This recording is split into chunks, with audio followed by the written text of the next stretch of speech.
In this video, we'll explain everything you need to know about UML object diagrams. We'll break down the basics and show you how to build your own in Lucidchart.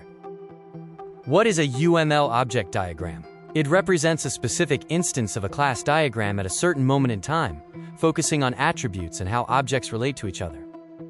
Object diagram versus class diagram. While class diagrams show the static structure of your system, object diagrams show a snapshot of how those classes interact and exchange data during execution.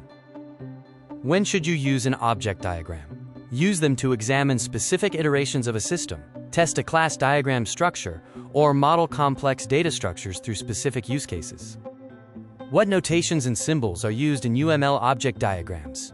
Objects are simple rectangles with titles, attributes show specific values, and links connect shapes to represent relationships between instances.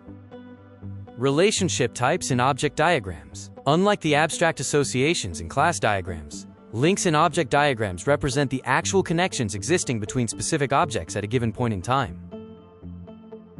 Now let's dive into our step-by-step tutorial, how to create an object diagram. We'll show you how to use Lucid's intuitive tools to build your diagram from scratch. Start by opening a blank document and adding the UML shape library. Click More Shapes, search for UML, and select the class diagram library to access object rectangles. Drag an object shape onto the canvas. Double-click the header to add the object name and class. Then add specific values to the attribute section to define the state.